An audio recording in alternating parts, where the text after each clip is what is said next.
Hi, and welcome to the latest edition of the Debrief after Liverpool's storming 3-1 victory over Manchester City. 8 points clear at the top of the table, 9 points clear of Pep Guardiola's slide. Great night at the office, Gorsty. Fantastic at the office, yeah. What can you say? I mean, this was the big one, wasn't it? And as much as Jurgen Klopp tried to play it down and saying it was just another game, and he said after this the most important game is Crystal Palace. He can say that all he wants, and might ring true in the dressing room, but Liverpool fans knew that this was the big game of the season, and they showed up, and so did the team. Superb performance from start to finish. Thought Liverpool defended really, really well for the majority of the game. Attacked just as well. On the counter-attack, they just look so dangerous, don't they?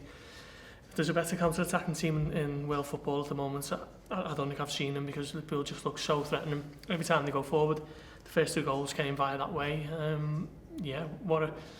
What a result. Liverpool 3-1 winners, 8 points clear of Leicester, who are in second. City down to 4th, but we still expect them to be the big challenges, don't we, for Liverpool? So there's 9 points between those two now, and it's Liverpool's to lose. Put your neck on the line. Is this enough for Liverpool? 9-point lead. They're going to let that slip? No, they won't. It has to be, doesn't it? I mean, a lot can happen between now and May 17th, I think, which is the final day of the season. 26 games left to play. Loads of points left to play for, obviously, but City now need Liverpool to drop more than half of what they dropped for the whole of last season. They've only lost 1 in 50 Premier League games, dating back to the start of last season. That was, of course, City, who beat them. So that game of the Etihad is going to be huge for them. But if Liverpool don't win this Premier League, they're going to be looking back and wondering how on earth they haven't managed to pick up Premier League winners' medals from this position. It's just a huge result. 9 points clear. Heading off into the international break, the perfect result. Perfect day at the office for Jurgen Klopp and his players. It's in their hands. The atmosphere, it was a little naff in midweek. Doyley's written that Mo Salah was saving himself for this one. The fans were saving themselves for this one. And Liverpool, when they've got these big occasions, they just find a way. They take it up another level. They do, and I mean, a lot of that is down to the atmosphere. Jurgen Klopp never wastes an opportunity to tell the fans to get into the ground and make a huge noise. And he like an atmosphere like this today.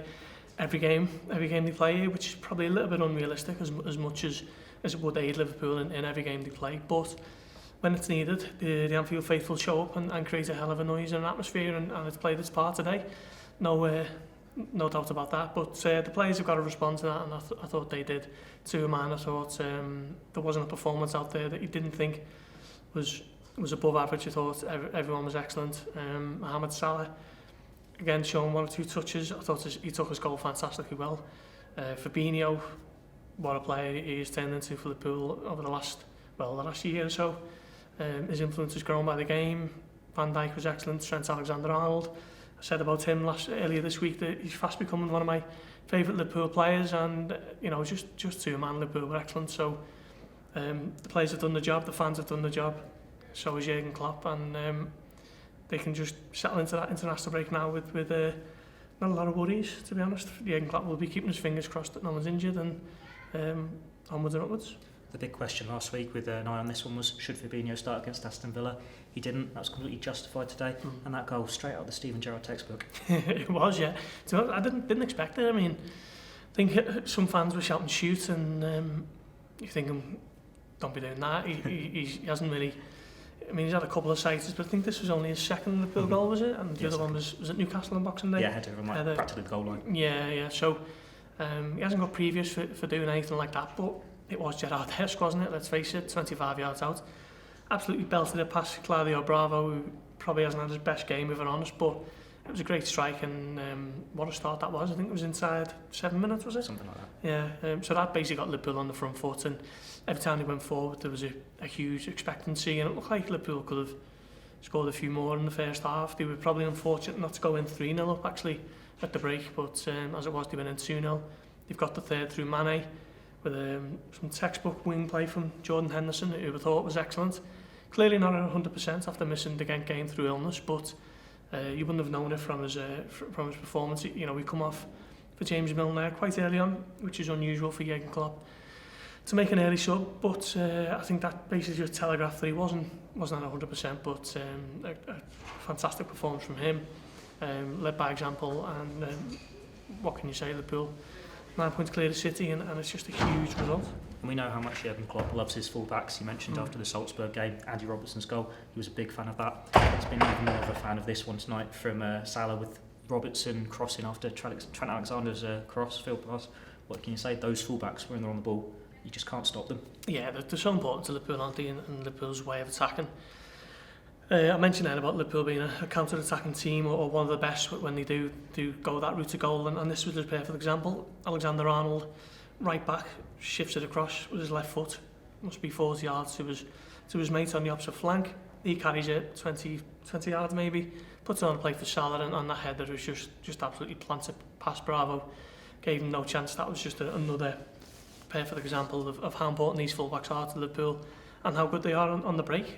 Superb goal. And we seem to not be able to do these games without having a word on Raheem Sterling. I think that's probably the brightest he's played coming back to Anfield. He still was very straight, and the fans loved it. Yeah, I mean, he booed every touch he had, didn't he? And a lot of that is centred, well, all of it is centred around the way he left the club in the summer of 2015. Obviously, refusing to go on tour, I think, to Thailand, was it, at the time? Thailand or Singapore.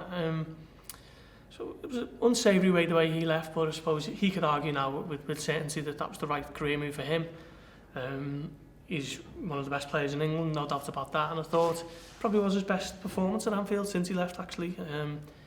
He had several one-on-ones with Trent Alexander-Arnold in the second half, to the point where Klopp brought off Fabinho for Oxlade-Chamberlain to just give Alexander-Arnold a bit more protection down that right, and it ended up being Joe Gomez, didn't it, for the final few minutes, with Alexander-Arnold pushed up further forward onto the right flank, just to double up on him, and he wanted a penalty.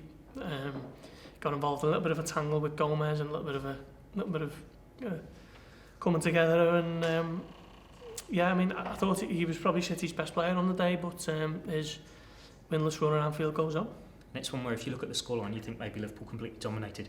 That's a discredit to Manchester City. It was a very even game, both teams pressing, both teams good on the ball. Yeah, but I thought Liverpool created the better goal-scoring opportunities and took their chances when they presented themselves.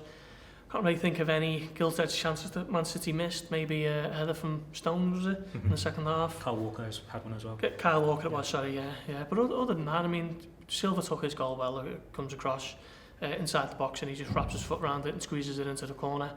But other than that, I'm struggling to think of any huge chances from City.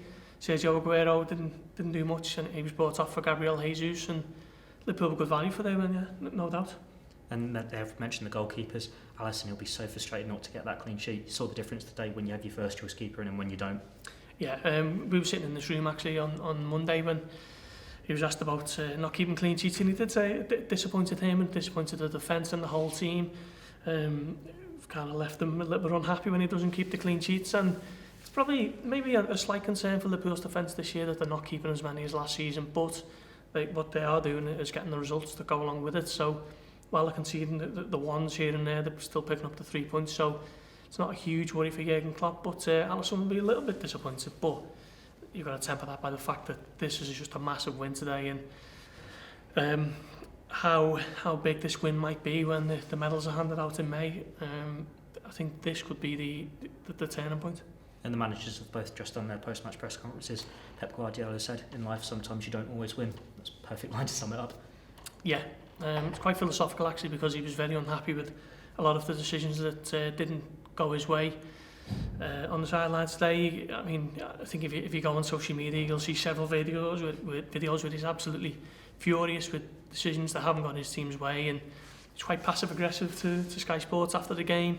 So if he's saying that in his press conference here, maybe he has just thought that he was beaten by the better team today, which was definitely the case.